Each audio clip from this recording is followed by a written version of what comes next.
अच्छा, अब एक शख्स अगर डकैती का पर्चा कराता है ना, तो एक बड़ी तादाद लोगों की है जो मुनासिब पैरवी नहीं करते, वो शनाख्त परेड के अमल में का हिस्सा नहीं बनते। फिर यहाँ कोई ऐसा मुकदमा किसी जराइम पेशा शख्स के ख़िलाफ़ होता है, उसमें अगर आपने को गवाह रखा है, जिसे आप गवाही या शहादत कहेंगे, वो गवाही कंप्लीट नहीं हो पाती या गवाह ही बैठ जाता है या गवाह अवॉइड कर जाता है, तो ऐसी सारी सिचुएशंस या एक शक्ल ये होती है कि जो पुलिस ने चालान बनाया है वो कमज़ोर है,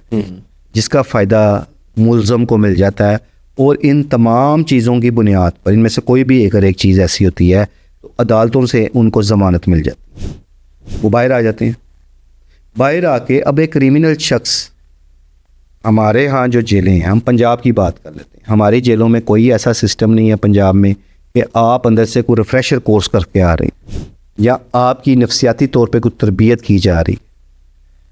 आप जब जेलों से बाहर आते हैं ना,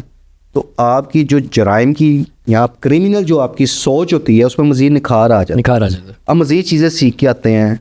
अबाउट क्राइम, बाहर आके आप ज़्यादा ख़तरनाक हो जाते हैं। बिल्कुल, आपके साथी बढ़ जाते हैं जो आपके साथ जेलों में थे, वो दोबारा से क्रिमिनल एक्टिविटीज़ शुरू कर देते हैं, फिर कहीं ना कहीं पकड़े जाएंगे, फिर वो जेलों में चले जाएंगे, फिर बाहर आ जाएंगे, या जेलों में बैठ के अपने नेटवर्क चलाते हैं। ऐसे भी कई ख़तरनाक लोग हैं जिनके नेटवर्क को जेलों के अंदर बैठ के भी चलते हैं।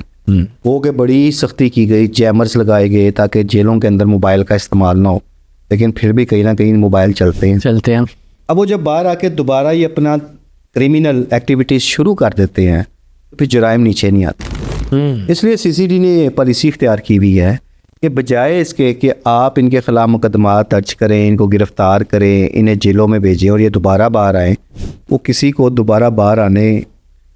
तक पहुँचने नहीं देते, उससे पहले ही उसके अंजाम तक पहुँचा देते हैं।